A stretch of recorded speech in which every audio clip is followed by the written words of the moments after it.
ఏమైనది బలరామా? ఎందుకింత ఆలస్యం? కన్య మంటపానికి రాలేదెందుకని? కన్య మంటపానికి ఎలా రాగలదు మహారాజా? వారు ద్వారకకు చాలా దూరంలో ఉన్నారు కదా. దురదృష్టవశాత్తు వారి రథం ద్వారక నుండి దూర తీరాలకు పరుగులు తీస్తోంది. గాంధార రాజా, మీ మాటలకు అర్థమేమిటి? నేను నా మేనల్లుడు దుశ్శాసనుడు స్వయంగా మా కళ్ళతో చూశాము బలరామా. మొదట నాకు ఏమనిపించిందంటే రథము అదుపు తప్పి వెళ్తోంది అని. కానీ ఇప్పుడు నా అనుమానం ఏమిటంటే బలరామా, రథమే నిజంగా అదుపు తప్పిందా, లేకపోతే మీ రాజకుమారి సుభద్రే ఇలా దారి తప్పి వెళ్ళిపోయిందా అని. మీరు మర్యాద మరిచినట్టున్నారు గాంధార రాజా. మర్యాద. మీ సోదరి సుభద్ర హస్తినాపుర గౌరవాన్ని మంటగలిపింది. హస్తినాపుర యువరాజును వివాహ మంటపంలో కూర్చోబెట్టి ద్వారకను వదిలేసి వేరెవరితోనో పారిపోయింది.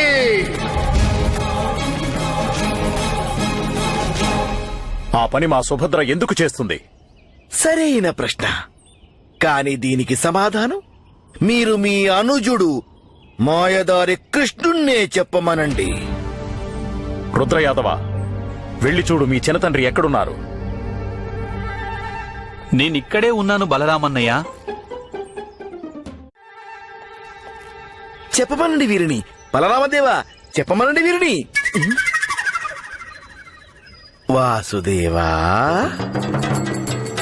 ఈ సమయంలో మీ రాజకుమారి సుభద్ర ద్వారకలోనే ఉందా? లేదు బలరామన్నయ్య. ఈ విషయం ఎలా చెప్పాలో తెలియడం లేదు, కానీ సుభద్ర ప్రస్తుతం ద్వారకలో లేదు.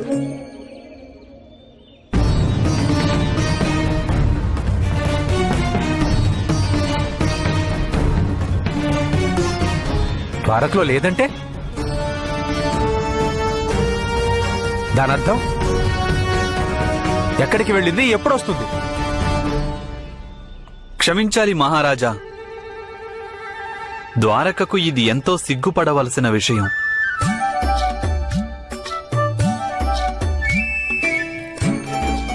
నేను మీకు చేతులు జోడించి క్షమించమని కోరుతున్నాను. కానీ మా సోదరి సుభద్ర వివాహం చేసుకున్న తరువాత తన భర్తతో కలిసే తిరిగి వస్తుంది. వివాహం చేసుకుని తిరిగి వస్తుందా? ఏమిటి మీ ఉద్దేశం బలరామ మహారాజా? సుభద్రను అపహరించిన వారిని పరాజితులను చేసి సుభద్రను వివాహ మండపానికి తీసుకుని రండి. ఇది తమ తక్షణ కర్తవ్యం. మీరంటున్నది ఉచితమే దుర్యోధన కుమారా. కన్నయ్య, మన యాదవ సేనను యుద్ధానికి సిద్ధం చేయలేదు ఎందుకని? సేనను ఇప్పుడే సిద్ధం చేయగలను బలరామన్నయ్య, కానీ ఒక ఆటంకం ఉంది. యుద్ధం ఎవరితో చేయాలని. ఎవరైతే అపహరించుకుని వెళ్లారో వారు శస్త్రాలు ధరించలేరు. పైగా వారు ఒక స్త్రీ. అయితే ఎవరి చేతిలో శస్త్రముందో వారిని అపహరించుకు వెళ్లారు. పెద్ద సంకట పరిస్థితి వచ్చిందే.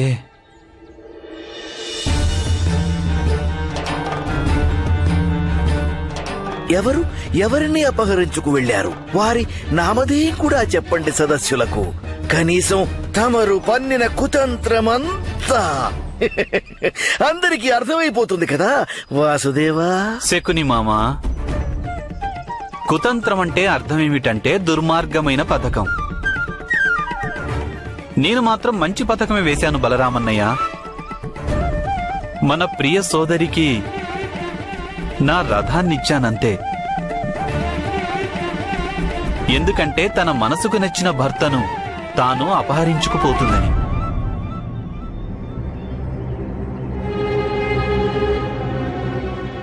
ఇంతకు తన మనసుకు నచ్చిన భర్త ఎవరో తెలుసునా మహారాజా? పాండుపుత్రుడు అర్జునుడు.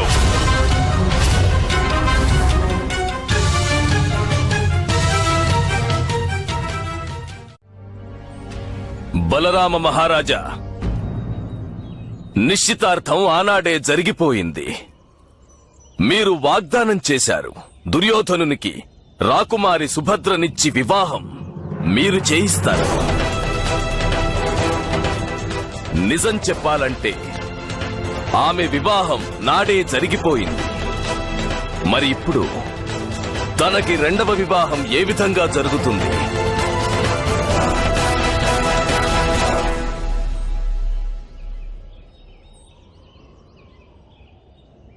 క్షమించాలి మహితాత్మ.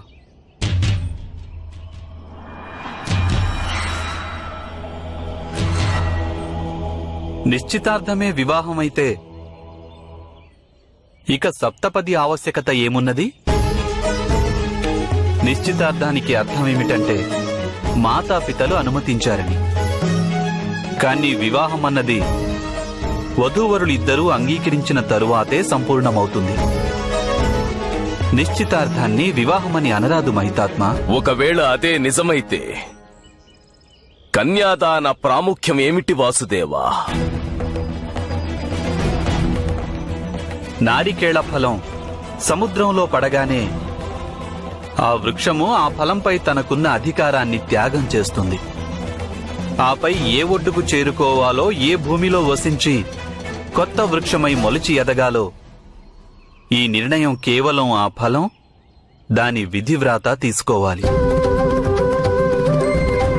కన్యాదానం చేస్తున్నప్పుడు మాతాపితలు కూడా కన్యపై తమకున్న అధికారాన్ని త్యాగం చేస్తారు. కానీ ఎవరి అధికారాన్ని తను ఆమోదించాలి అనే నిర్ణయం కేవలం ఆ కన్యే తీసుకుంటుంది.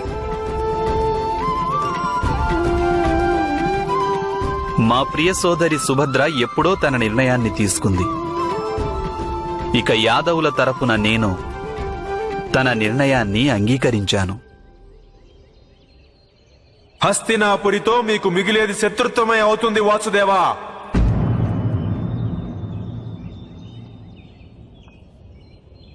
శీఘ్రాతి శీఘ్రంగా హస్తినాపురి సైన్యం ద్వారక మీద దాడి చేస్తుంది వాసుదేవా. దాడి చేస్తుంది.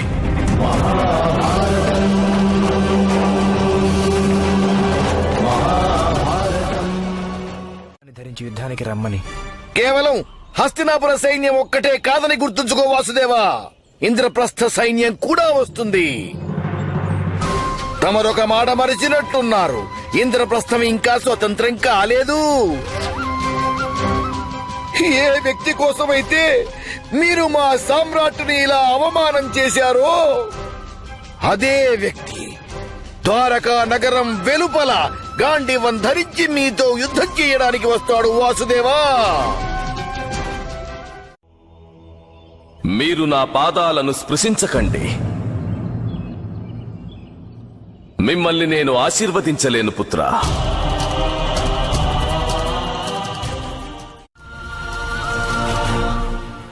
ఆశీర్వచనాలు హృదయంలోని భావనలు మహితాత్మ. జలాశయంలో చేతులు ముంచిన వారికి జలం ప్రాప్తించి తీరుతుంది. జలాశయం తిరస్కరించజాలదు. ఇదే విధంగా పెద్దలకు ప్రణామం చేసే పిల్లలకు వారి ఆశీస్సులు లభించి తీరుతాయి.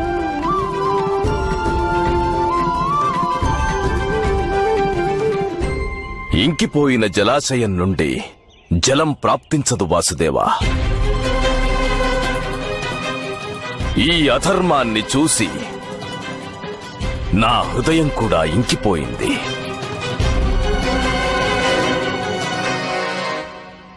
ఏమిటా అధర్మం మహితాత్మ? ఈ రోజు ఈ మంటపంలో కురువంశానికి అవమానం జరిగింది.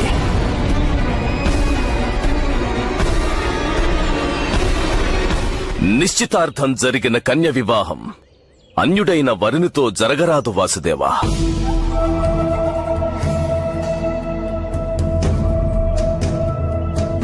అయితే కన్య ఇష్టాయిష్టాలకు ఎటువంటి ప్రాముఖ్యమూ లేదా? ఒకవేళ కన్య మనసు తెలుసుకుని మీరు మాట ఇచ్చి ఉంటే అది ఉచితంగా ఉండేది. కాని ఈ ప్రకారంగా సంప్రదాయాన్ని ఖండించడం ఉచితం కాదు. మనిషికి మరో మనిషిపై విశ్వాసం ఏర్పడాలంటే మన సంప్రదాయాన్ని గౌరవించి ఆచరించాలి. సంప్రదాయం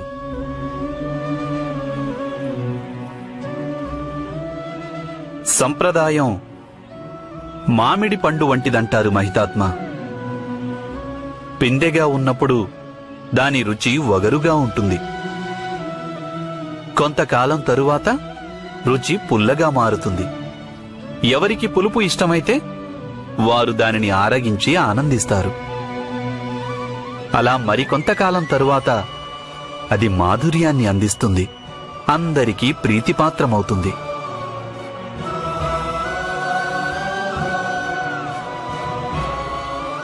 కానీ దానికి అంతిమ సమయం వచ్చినప్పుడు అది కుళ్ళిపోతుంది.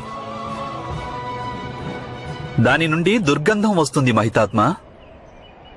దానిని తిన్నవారికి అనారోగ్యం వస్తుంది.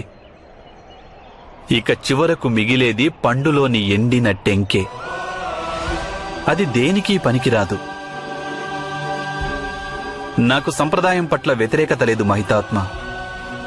కాని సంప్రదాయం ద్వేషానికి కారణమవుతుంటే, సుఖానికి మారుగా దుఃఖాన్ని ఇస్తుంటే, ఇక ఆ సంప్రదాయాన్ని భూమిలో పాతిపెట్టి కొత్త సంప్రదాయానికి నాంది పలుకవలసి ఉంటుంది. ఏ సంప్రదాయం సరైనదవుతుంది, ఇది ఎవరు నిశ్చయిస్తారు? నీవా వాసుదేవా? కాదు, కాలమే నిశ్చయిస్తుంది. ఇక కాలగమనాన్ని అందరూ ఆమోదించాలి మహితాత్మ. ఇది సమస్త ఆర్యావర్తానికి సంక్రమణ కాలం వంటిది.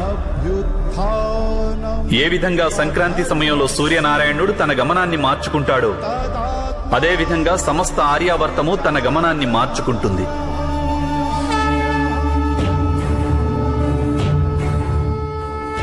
పురాతన సంప్రదాయాలు నశిస్తాయి, ప్రాచీన సామ్రాజ్యాలు ధ్వంసమవుతాయి.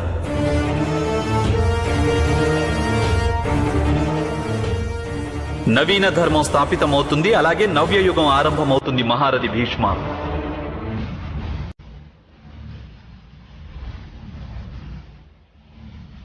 పరిభ్రమించే కాలచక్రంలో మీరు ఏ పక్షాన నిలుస్తారో అనే నిర్ణయం మీరే తీసుకోవాలి.